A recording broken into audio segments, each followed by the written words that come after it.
Evil Within 2 is a masterpiece. Sebastian. Sebastian? What's wrong? Are you alright? Dying inside here is above my pay. I've seen enough to know you're telling the truth. Lily's still alive. What's up, guys? Me, tnjugo. I'm back again with another video. This time I wanted to talk about Evil Within 2. And it's not because I just beat up my Twitch. Oh, brother, this guy stinks! That's a good plugin. Go follow my Twitch. I do be playing games and stuff like that with the squad and even by myself, because obviously it's not a co-op game. But but yeah, go follow that. But yeah, I wanted to make a video on this, and I generally do think this is a masterpiece of a game. I do, just like the first one. The first one was really fucking good, and I might do a video on that if you guys really like this video, or say it in the comment section or other cases. But I want to talk about this game specifically for now and my likes and dislikes of it, because even though I do think it's a masterpiece, I think mostly everything, it always has its positive and its negatives. There's something that you don't like, unless it's just like you think that game is like God at that point or some shit like that, you know what I mean? Okay, so I think the best way to start this off is by talking about the story. We're having Sebastian Castellanos, or Castellanos. I'm not the greatest at names, so just let it rock. We're gonna talk about him and how he's basically, after events of the first game, he's in a bar, and how after the first game he's basically just like he's been looking for Mobius the whole time. And I'm not gonna really go over the first one as much. I might do a little clip show of it, or maybe just like say a few words of it. Alright, Future Jugo is here. I'm gonna do a super condensed version of Evil Within 1 because I don't know if I want to do a video on the first game, but here we go. Sebastian, a washed-out detective, and his two deputies, Kidman and Joseph, explore a hospital, and strange unrealistic things start to happen, and are later joined with a doctor and a strange kid to super jump cut to find out you're in a mind of a psychopath named Ruvik that wants to be whole with a kid. Pause. With your crew, and you don't know why you got there. Kidman is a double agent and kills Joseph, but not on purpose. He's dead. The doctor dies, and he's dead. Now you have to kill the psycho and somehow get it out of here. Super jump cut. After you kill Ruvik, you start to awake from a machine, and you see Kidman and other people goes over to your Sebastian's body to save him, even though the higher ups want him dead. Kidman saves Sebastian, and you fall back asleep, and you wake up later by yourself with the only lead he has is Mobius. Boom. Alright, that was the super condensed military clip note, not tell you much, $1 fiber version of what happened in the first game. You're welcome, I know you wanted that. I'll start off the story by just talking about a little bit of the start of the story, because I want to go to bits and pieces like afterwards, so we'll just go off with how the game really starts. Okay, so the story starts off with Sebastian, and he basically tries to remember the fire as if he got there in time, and he was able to get inside of Lily's room before she apparently quote unquote passed away. But he went inside the room, he saw Lily, and she said, "You weren't there for me." They grab onto each other, they start burning. He wakes up, he's actually in a bar, and Kidman approaches him with two agents on the side, but Kidman approaches him and tells him that Lily's alive, and he basically just doesn't believe it because it's in a police report, and he believes that nothing was changed or altered. But then Kidman says Mobius can alter anything they want. They can alter history. And we'll stop right there, and we'll just end there with the story. Now it's time to talk about, I guess, the main point of the video. Originally, I was going to talk about the gameplay and all this other stuff and how I really feel about it. But now I've just fully decided to just talk about what I think is the main point of this game and why I sort of love it, is the trauma. He talks about mostly trauma throughout this whole game. I didn't really look up anything or other cases. I'm just going off of what I've seen and what I've interpreted throughout the whole game, I believe. And I think the main point of this game is trauma between Sebastian's wife, Kidman, but let's mostly just, I guess, focus on Sebastian. I'll probably just go over a little bit of everyone else, but mostly Sebastian and basically his whole journey throughout this whole game, with having Sebastian already having his own trauma between his kid and his wife, while his wife somehow disappearing, he really doesn't know where she went, but mostly just his kid, and his kid dying, and he couldn't be there to go and save basically Lily, who supposedly died in a fire. But again, like I said before, you already soon to find out that she didn't, and he still almost just, he can't even really believe it, because again, he went to the funeral, he went through every single progress, the police reports, everything, to basically just to find out that she's actually still alive. And there's just a running theme of Sebastian just keep blaming himself throughout the whole game, and you really see this when you go in the game and you sometimes get like a little film reel, and you basically sit down and you talk to basically Kidman, who's on the other line, and you talk to her while a picture's on the screen, and you guys will have a conversation. and it seems like the running theme is that he always tends to blame himself whenever any of the issues had happened or whenever the issues had occurred. He would always blame himself for every single problem and just nothing else. I can't believe Lily is still alive. The fire. Lily wasn't killed in the fire. You know this now. Tell that to my brain. Tell that to the nightmares I've been having for years. Why did they take her? Out of all the little girls in the world, why mine? I can't answer that, Sebastian. Mobius took Lily long before I joined them. I know you don't believe in coincidences, but maybe you see a pattern because you want to. You know that some crimes just happen. There's no real reason for it. Just the wrong person at the wrong place at the wrong time. No. I refuse to believe that. Regardless, the fire is a memory that you need to purge, Sebastian. It wasn't your fault that it happened, and you didn't lose Lily because of it. Try to remember that.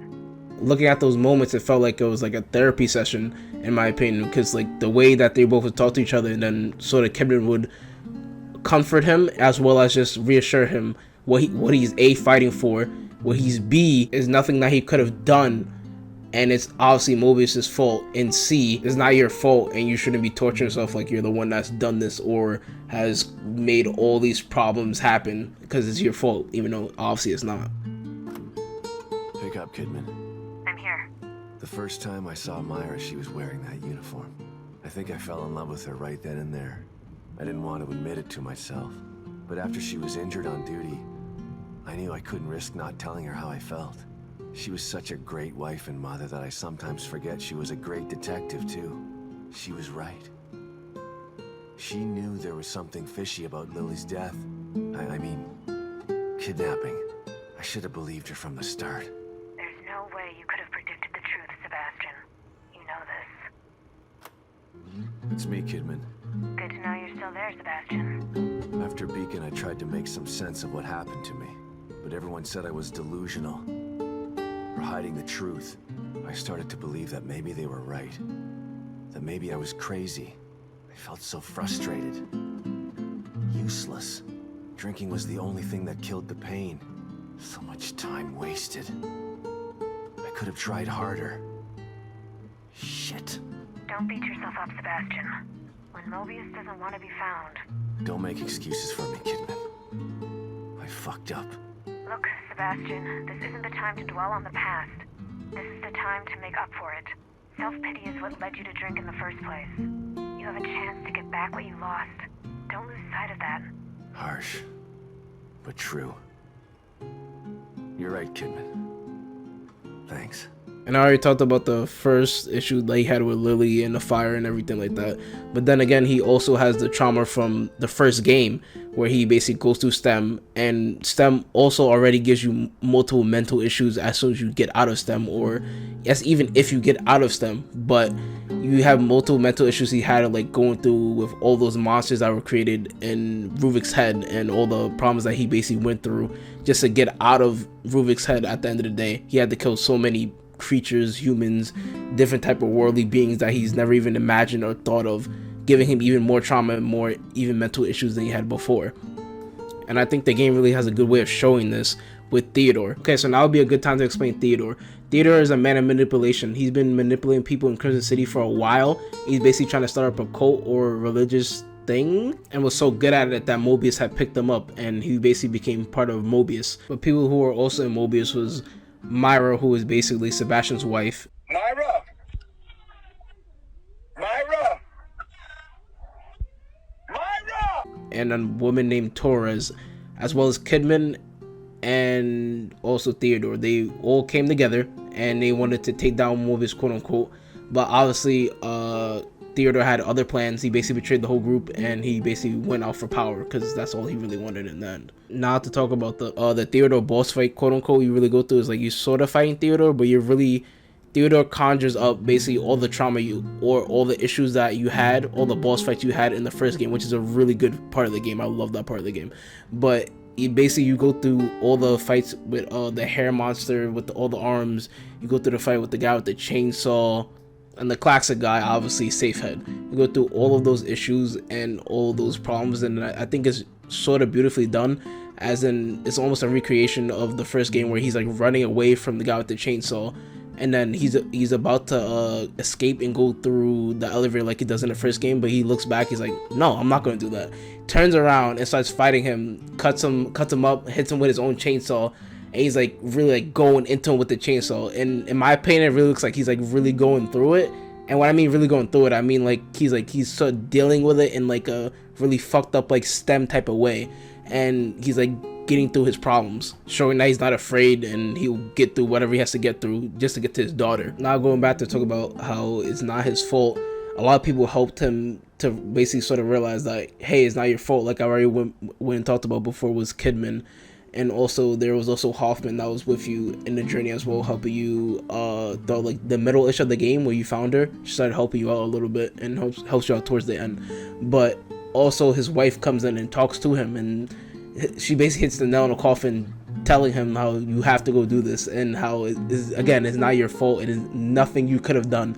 And it finally sticks in his head because it's his wife, it's someone that basically left and he didn't really know where it went, or he didn't know what happened to her. And I don't think he would have listened to anyone else that was closer to him than his wife, because everyone else again kept telling him, but like trauma is, and like how anyone is that has issues, they're gonna need reinforcement or reassurance or insurance in that case, of just keep letting you know, like, it's not your fault, you can get through this, it doesn't matter, we can get through this, and now you're not alone at the end of the day. And at that part, I don't know, I'm a little bit confused because I don't know if that was all in his head or that she was really there. I would like to say it was all in his head because he woke up next to everyone when he basically shot Torres, but I like to think that it was just in his head or his mind trying to cope with the scenario of what's going on, or what all the shit that he's been going through between the first and second game. Because if you remember, if you go through STEM one time, it's like it's really hard for you to A, get out, or B, get out with just no mental issues or no problems whatsoever. And he went through it like twice, so like he should be really fucked. But you know, he's the protagonist, he's the main character, he gotta get out, you know what I mean? Okay, now I think it's time to talk about the last thing why I think this game is a masterpiece, is easily the ending. I love the ending to this game, where it goes over Sebastian as he's walking through, basically it seems like snow, but it's also like a sand biome a little bit. It's like snow coming down, but it looks like sand. He's like walking through, and he's slowly approaching the house as he has to get Lily out of here and out of STEM, and basically attempt to try to get Myra out there too as well. But soon to find out that Myra is like sort of too far gone, like he has to like somewhat kill her, but like not really. I know it's a little bit weird of something to say, but he has to basically take down Myra and get Lily out of here. And surprisingly, after he, I guess, somewhat kills the fake Myra's actually still okay, and he's able to get Lily, but Myra has to stay because she has to take down STEM and Mobius, which is like basically the Illuminati, which is a little bit weird to say, I don't know, but this is basically the Illuminati. And basically one of the most convenient parts, I guess, of the game, which also gives a sort of a happy ending, but is also fucked up, but also is needed, is they all have like chips in their heads, like all the Mobius agents, all the higher Mobius people, and she basically was able to set it off and basically kill all of the Mobius agents and the Mobius higher ups, is what I'm assuming.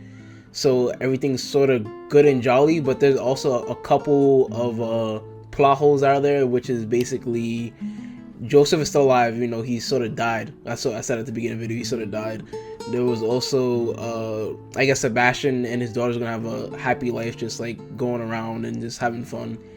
And I guess the last thing I want to talk about, I guess, is, and the ending is like how they switch off between Kidman and Sebastian, and they go back and forth. I think those transitions are like amazing. Oh, what the fuck? Amazing. What the hell?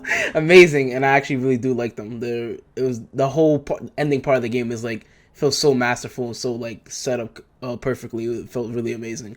But yeah, I think that's why I'm going to end it. Thank you guys for sitting out here, watching me sort of ramble, but also talk about Evil Within 2. And I'll see you guys on the next one. Peace.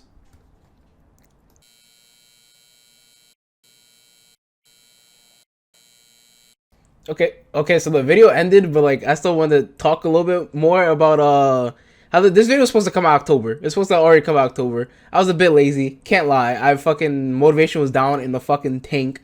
I wasn't really trying to like make a video or anything like that, but this time I decided to fucking just like, fuck it, let me just focus, let me finish this video, and I got this. I'm gonna do it. I should be fine. Everything should be a-okay, right? So I finished this video, and honestly, I don't know what's next. I do have a list, so I'll probably look on the list to see what I want to pick out and do. But like I said before, thank you all for watching, and thank you all for sitting and listening to me. Peace, guys. And hopefully I'll never fucking put out a video a week later ever again. Hopefully.